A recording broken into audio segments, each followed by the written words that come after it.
This right here is just more proof that Kwame Brown was right the whole time. It has been a while, and I mean it has been a while since we have discussed Stephen A. Smith. As a matter of fact, it's kind of been a while since we have discussed anything sports related. I did a video earlier on Tom Brady, the Antonio Brown situation with him in the hotel, and I think to myself that obviously it's a societal take because sports is obviously ingrained in our society, and here we are talking about what many people believe to be the biggest race baiter ever. So Stephen A. Smith goes on Fox News. He goes on Jesse Waters, and for once, he doesn't sound like a woke like a woke windbag. He doesn't sound like a race baiter. He actually sounds like someone with some common sense. But I'm here to go ahead and let you guys know that Stephen A. Smith, the only thing that he did really was just show you who the hell he really was. You see, most people with common sense, most people who've actually watched Stephen A. Smith for years, including that person that I mentioned earlier, Kwame Brown, when he kept on saying that the guy's lines were obviously scripted by his white daddy, etc., etc., etc. He goes on Fox News, he talks to Jesse Waters, and he actually sounds like somebody who's actually got some sense. He doesn't go out of his way to race bait.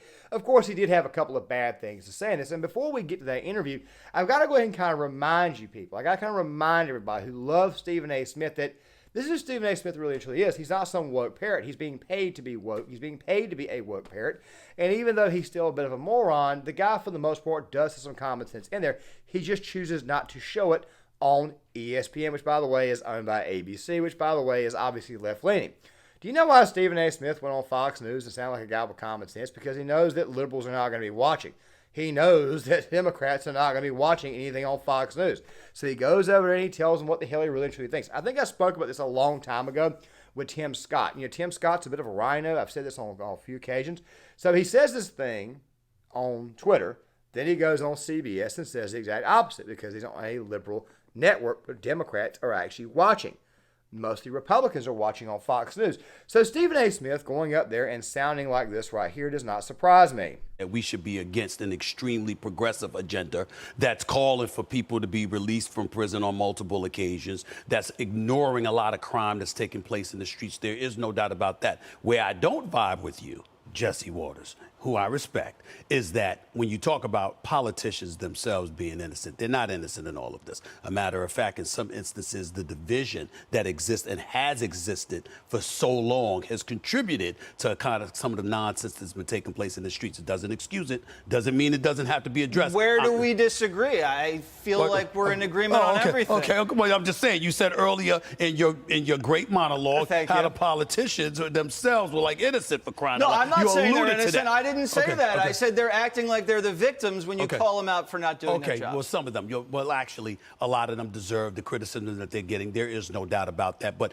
I would definitely be big time when it comes to addressing crime in the streets. Okay, good. The subway system in New York City, you're damn right I got a problem with that. Something needs to be. I'm a native of New York City. Yeah. I took the F and the E train all the time. I wouldn't want my family traveling on the subway right now. Same with me, not anymore. I'm saying. Do you take the subway anymore? I feel like you don't. Well, I don't. You don't. I don't. But that's only because when you get popular and stuff like that, you try to avoid crowds. You're too popular to take the subway. I was in L.A. The homelessness that exists there, I got an issue with that. Certainly, when you look at Gavin Newsom and some of the policies that he's put forth, you're talking about a lot of different things that need to be addressed. I don't agree with everything, and I'm not about to pretend.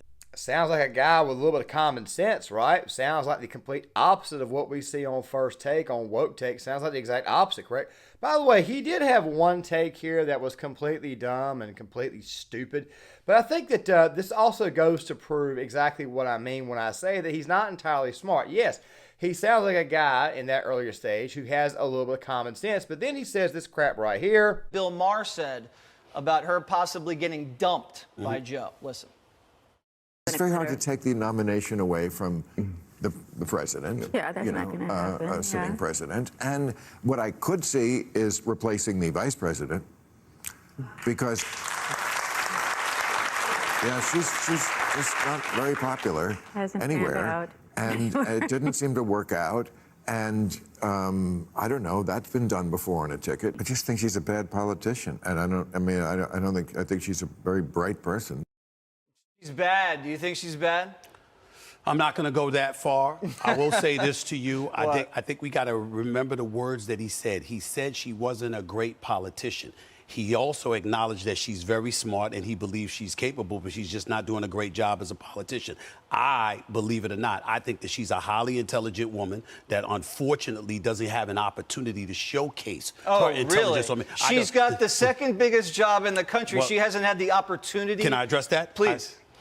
When you work for an administration, yeah, and you've alluded to other people running the administration, yes, and you have all of these people literally telling you, trying to tell you at the very least, what to do, that's problematic. So you're saying it's Joe Biden's fault she's a bad vice president? No. Ultimately, it comes down to her. I can't absolve her from accountability. You asked for that seat. You're in that seat. I think she needs to do a better job. There's no question about it. Because a lot of times I'm looking at Kamala Harris and I'm just saying, you are a highly intelligent and accomplished woman. Will you tell us what you truly, truly think instead of giggling all the daggone time? Every time somebody asks you a question, she can bring a lot if she had, as far as I'm concerned, I believe if she had the freedom to truly, truly speak her mind and be as raw and as authentic as she wants to be. I think she's been encouraged not to. I think as a result. Obviously, this right here was not a very smart take by Stephen A. Smith.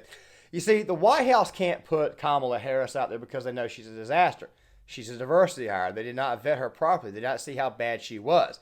Of course, people have been telling you for a while that she was a diversity hire, and she only went up through the chain because, let's be honest, she went horizontal to go vertical. You know, Willie Brown, Montel Williams, all those other people, you know, also the basketball players that she was with, et cetera, et cetera, et cetera. Don't let me bring up Judge Joe Brown. I'll probably get a copyright strike if I do. But the thing is this right here, people need to understand, is that Kamala Harris has been an absolute disaster. You see, this right here is where the portions of his race-baiting takes do obviously take hold. If Stephen A. Smith has got so much common sense, he would know that Kamala Harris has been an absolute disaster. You see, he's got to go over and somewhat maintain the facade. By the way, while we're on this topic, he also brought up the fact that progressive agenda is a bad idea. Well, let me go ahead and explain the reason why Stephen A. Smith goes on Fox News and says this. As I said before, a lot of Democrats are not watching Fox News. However, that does not mean that some left-leaning independents, who, by the way, may be inclined to go back to the Democratic Party if they change, would actually go there. So what if you're watching Jesse Watters and you see an actual black Democrat who tells you that they do not want a progressive agenda? Well, you see, the Democratic Party has been trying to get rid of the progressives because they know that progressives are, in fact, unelectable. So they're trying to change that back. By the way, Stephen A. Smith works for ESPN, which, by the way, is owned by ABC's left-leaning network. Now, there is one more thing that we need to dispel, and I want to go ahead and dispel this right now before the video ends. As I've already told you guys before, Stephen A. Smith is, in fact, nothing more than an actual parrot. He's already exposed himself on several occasions. A lot of the woke takes he has, he does not believe in. Many people who say this woke nonsense do not believe in that crap. But here's the thing that you have to understand. There's this little thing going on out there saying that Stephen A. Smith a while back was telling black people to vote Republican. He did say this. He said this talking to Don Lemon. However, Stephen A. Smith did not mean join the Republican Party. He did not say start voting Republican from now on. As a matter of fact, this right here is actually what he meant. Is joining me now. Stephen, who are you trying to send a message to? Republicans, Democrats, African Americans, all of the above?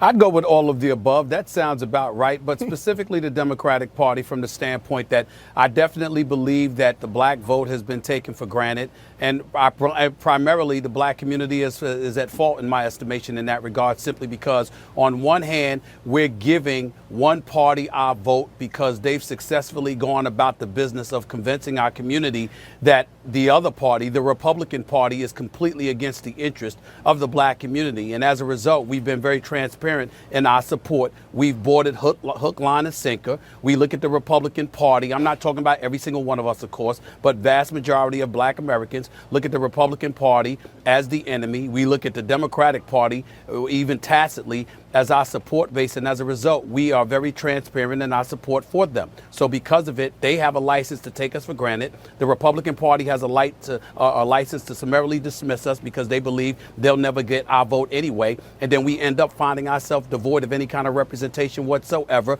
because nobody is really competing to garner our vote and our support. So I said what I said because I wanted folks in my community to stand up and recognize that if you go to a house or you go buy a car or whatever the case may be, you don't just see something you want and say, I want that. Tell me what the price is and I'll pay for it. Somebody has to flatter you in order to garner your dollars and your support. I think the same should apply to politicians who represent us.